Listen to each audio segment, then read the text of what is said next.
So now we are starting the CDS biology, that is the comes from the pre-existing cells. We are starting from here that cells are comes from pre-existing cells or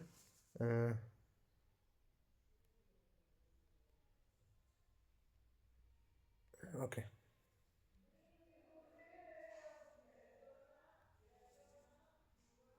So now the smallest cell is mycoplasma and the largest cell is ओस्ट्री cell. पूरी एक कोशिका ही पूरा जो अंडा होता है वो पूरी एक कोशिका ही होती है. रॉबर्ट ब्राउन ने न्यूक्लियस की खोज की थी. और रोडल्फ फिर्चो क्या कहता है? रोडल्फ फिर्चो कहता है कि जो सेल्स है वो comes from pre existing sale के साथ साथ भाई प्री एग्जिस्टिंग सेल्स तो है, sales are pre existing sales, वो वहाँ से बताता है. ओमनी सेलुला इस सेलुला, ये जो नई सेल बनी है वो इसी सेल से बनी है. और जो लिविंग सेल्स है एंटोन वॉन ल्यूएनहोक, उसने पहली बार इसकी खोज की थी. जो पॉन्ड होता है स्पायरोगायरा, तालाब के अंदर जो स्पायरोगायरा मिलते हैं अपने को, एक प्रकार की ये एल्गी है, और वहाँ पे इसने ये लिविंग सेल की खोज की थी. तो अब स्टार्ट करते हैं अपने पास ह्यूमन सेल. एक जनरल फैक्ट पढ़ लेते हैं कि लार्जेस्ट ह्यूमन सेल में जो सेल है वो न्यूरॉन है, स्मॉलेस्ट जो है स्पर्म है.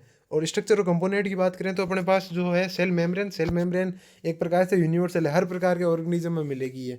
और सिलेक्टिव और सेमी परमेबल होती है, ये भी याद रखना. हर किसी को आने जाने नहीं देती, कुछ सेलेक्टिव चीज़ों को आने देती है. इसको सेल मेम्ब्रेन भी बोला जाता है, इसको प्लाज्मा मेम्ब्रेन भी बोला जाता है, इसको लेमा भी बोला जाता है. तो अपने पास शॉर्ट टर्म है CM और PM.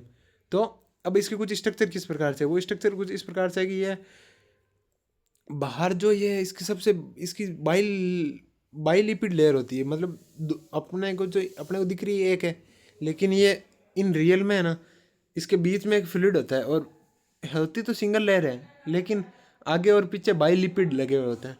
तो बाइलिपिड कुछ इस प्रकार से लगे हुए होते हैं कि ये जो है अपने पास ये तो ये अपने पास जो है ये ऊपर तो है हेड जो होते हैं हाइड्रोफिलिक, मतलब प्यार करते हैं, पानी से प्यार करते हैं. अंदर होती है लिपिड की ये जो टेल्स होती है इनके अंदर, तो ये हाइड्रोफोबिक होती है. तो लिपिड तो दूर ही भागना चाहता है पानी से, तो उसको डर लगता है, इसलिए इस प्रकार का कंपोजिशन होता है. ये क्यों इंपॉर्टेंट है? इसलिए इंपॉर्टेंट है क्योंकि यहाँ से जो सेल है वो सेलेक्टिव परमेबिलिटी इसकी हो सकती है. इसी चीज़ से ये सेलेक्टिव परमेबिलिटी रख सकता है, इसी कंपोजिशन की वजह से. इसी कंपोजिशन से बाहर वाले फॉरेनर जैसे कोई वायरस वगैरह है तो उनको अपन पहचान सकते हैं. एंटीजन एंटीबॉडी वाली भी सेल मेम्ब्रेन पे होती है, इसलिए ये इंपॉर्टेंट है. तो लिपिड में कौन से लिपिड यहाँ पे प्रेजेंट हो सकते हैं? फॉस्फोलिपिड हो सकते हैं और कोलेस्ट्रॉल हो सकता है. प्रोटीन किस प्रकार के मिलेंगे? कुछ प्रोटीन पूरी लिपिड मेम्ब्रेन के, मतलब पूरी की पूरी लिपिड बाइलेयर के धसे हुए हो सकते हैं बीच में, इंटीग्रल मतलब केवल और केवल बीच में धसे हुए, या पूरे पूरे बाहर हो सकते हैं, इंट्रेंसिक पूरे रूप से बाहर हो सकते हैं.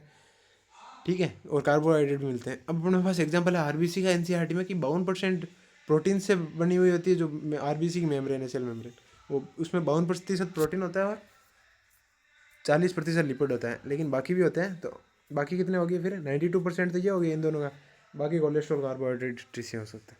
सो नाउ अब अपने पास मेड अप ऑफ, ये सिंपल टर्म जो मैंने यहाँ पे लिखी है ऊपर, कोई शॉर्ट फॉर्म है तो वो यहाँ पे जो समझ में नहीं आई वो है. तो मोस्ट एक्सेप्टेड मॉडल कौन सा है? Fluid mosaic model. किसने दिया था? इसको दिया था सिंगर और निकोलसन ने दिया था. उसने क्या किया था? मोज़ेक एक पैटर्न होता है, मोज़ेक यानी धुंधला होता है, फ्लूइड यानी मतलब धुंधला सा, एकदम बिल्कुल क्लियर नहीं, एक तरल पदार्थ जो धुंधला सा आ गया. क्वासी फ्लूइड मतलब पार्शली वो फ्लूइड है. फ्लूइड क्या होता है? फ्लूइड वो तरल पदार्थ जो जिसके अंदर रेजिस्टेंस की प्रॉपर्टी होती है. तो एक तो घी होता है, एक पानी होता है, और एक बीच का मीडियम कोई भी हो सकता है. वो इस प्रकार से क्वासी फ्लूइड है. 1965 क्वासी फ्लूइड 1972 के अंदर दिया गया था. नाउ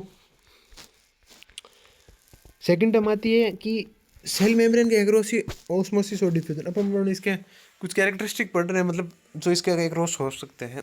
ऑस्मोसिस और सेल डिफ्यूजन. ऑस्मोसिस के अंदर क्या होगा कि जो मतलब ऊपर जा रही है और सेल मेम्ब्रेन. ऑस्मोसिस के अंदर क्या हो सकता है कि high concentration to low concentration होता है ऑस्मोसिस और डिफ्यूजन दोनों के अंदर. तो वाटर का भी इस प्रकार से हो सकता है. पैसिव जो कि नो ATP रिक्वायर्ड होती है. डिफ्यूजन में क्या होगा कि जो भी अदर चीज़ें हैं जितनी भी वाटर के अलावा, देखो वाटर एक प्रकार से क्या मॉलिक्यूल है? वाटर न्यूट्रल है, वैसे न्यूट्रल है, लेकिन इसके पास पोलैरिटी होती है. तो इसी पोलैरिटी की वजह से ये लिपिड इससे दूर भागना चाहता है. तो इसके लिए ऑस्मोसिस के अंदर एक कैरियर चाहिए इसको, पानी ऐसे नहीं जा सकता, पानी को कैरियर चाहिए. तो वो कैरियर आएगा और इसको ले जाएगा, बाहर से आएगा अंदर ले जाएगा. समझ गया? बस अपने को इतना याद रखना है कि ऑस्मोसिस हाई ऑस्मोसिस और डिफ्यूजन दोनों के दोनों जो है high concentration to low concentration की तरफ जाते हैं। अब पानी जो है वो पैसिव है, उस पानी यदि होगा तो ऑस्मोसिस कहलाएगा, बाकी कोई मॉलिक्यूल होगा तो वो डिफ्यूजन कहलाएंगे। और ये दोनों दोनों ही पैसिव प्रोसेस। अब एक्टिव प्रोसेस ट्रांसपोर्ट के अंदर क्या है कि सोडियम पोटेशियम पंप है, भाई सेल के अक्रॉस सोडियम पोटेशियम की भी जरूरत है, तो वो ऐसे नहीं जाएंगे, उनके लिए अपने को एटीपी लगेगी, तो धक्का लगा के ले जाना पड़ेगा इनको। प्लाज्मा मेम्ब्रेन में न्यूक्लिक एसिड नहीं होती, ये ध्यान रखना, ठीक है। अब अपन एक दो टर्म पढ़ते हैं, हाइपोटोनिक, हाइपोटोनिक और आइसोटोनिक।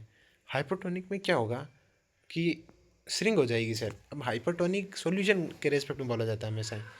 हाइपरटोनिक, टोनिक मतलब होता है कि जो सोल्यूट होता है, तीनों चीज़ें सोल्यूट के रेस्पेक्ट में है, ठीक है ना, तीनों चीज़ें सोल्यूट के रेस्पेक्ट में है, और हमेशा बात करते हैं सॉल्यूशन की।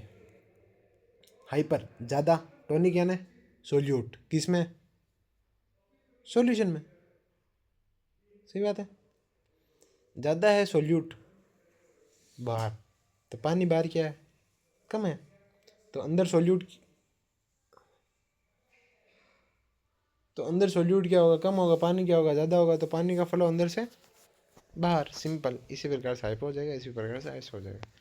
तो सेल मेम्ब्रेन होता है, न्यूक्लियस होता है, साइटोप्लाज्म होता है। तो अब अपन चलते हैं भाई सेल वॉल। सेल वॉल जो होती है नॉन लिविंग होती है, रिजिड होती है, पॉलीसेकेराइड होते हैं उसके हर बार। प्लांट सेलुलोज, हेमीसेलुलोज, पेक्टिन और प्रोटीन की बनी होती है। फंजाई में काइटिन होता है, बैक्टीरिया में पेप्टिड और ग्लाइकेन होता है। नाम याद रखना इंपॉर्टेंट है, पेप्टाइड एंड प्रोटीन, ग्लाइकोजन यानी कार्बोहाइड्रेट। काइटिन सेलुलोज और हेमीसेलुलोज होते हैं, पॉलीसेकेराइड होते हैं, ताकि सेल फटे ना। रिजिड और नॉन लिविंग डेड, ताकि सेल फटे ना, ठीक है, इस प्रकार से। तो अब अपने पास जो है वो प्रोटोप्लास्ट क्या होता है। प्रोटोप्लास्ट होता है कि सेल मेम्ब्रेन से यदि सेल वॉल हटा दें तो बाकी जो बचा वो सारा प्रोटो प्लाज्म प्लस प्लास्ट पूरी ये हो जाएगी। हाइपरटोनिक क्या होता है, सॉल्यूशन में रख दी, हाइपोटोनिक सॉल्यूशन में रख दी यदि एक सेल को, तो क्या होगा, बाहर क्या होगा, सोल्यूट होगा, तो वो श्रिंक हो जाएगी, सिंपल सी चीज़। लेकिन यहाँ क्वेश्चन क्या है, सेल वॉल का है, तो थोड़ा समझ के करना। प्लांट सेल्स में क्या होता है कि इस प्रकार से सेल जुड़ी हुई रहती है, तो जुड़ी हुई किससे जुड़ेगी, मिडिल लेवल होगा वही तो जोड़ पाएगा, ताकि सेल्स बिखरे ना। एक टेस्ट सीमेंट, इसकी कंपोजिशन क्या होगी, मैग्नीशियम और कैल्शियम पैक्टेट का बना होता है। अब जो प्राइमरी सेल वॉल है, अब सेल वॉल है तो सेल वॉल ऐसे ही तो है नहीं है कि भाई सेल प्लांट सीड से जर्मिनेट हुआ और डायरेक्ट सेल वॉल बनी हुई आ गई उसके पास, उसको भी तो कोई प्रोसेस होता होगा। तो हर चीज़ जो भी मैन्युफैक्चरिंग होगी उसकी कोई ना कोई एक रॉ मटेरियल मतलब कच्ची चीज़ तो होगी ना। जिस प्रकार से पत्थर बनता है तो वो पहले धीरे धीरे पिघला हुआ होता है, जैसे मान लो आयरन है, आयरन को शेप देने के लिए वो है तो कितना टाइट दिखता है अपने को, लेकिन इनिशियली वो कितना पिघला हुआ होगा, कितना कोमल होगा। तो उसी प्रकार से सेल वॉल इतनी टाइट होने के बावजूद भी जब शुरुआत होती है इसकी तो ये प्राइमरी सेल वॉल से बनती है।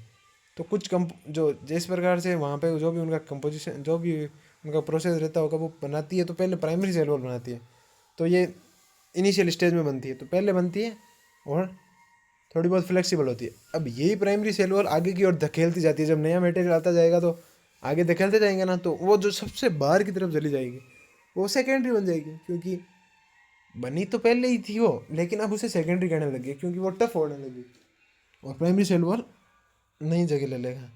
अब बात आती है न्यूक्लियस की। तो न्यूक्लियस क्या है, न्यूक्लियस एक प्रकार से सेल ऑर्गन लिएक जो कि बाई लेयर होता है, bi membrane, cell membrane single single होती है। After membrane, inner membrane of nucleus, for transport, nucleolus. Nucleolus क्या होता है पहले देखता हूँ। देखो सेल में बहुत सारा क्या होगा, डीएनए बिखरा हुआ होगा, कहाँ पे, इस न्यूक्लियस में बहुत सारा डीएनए। अब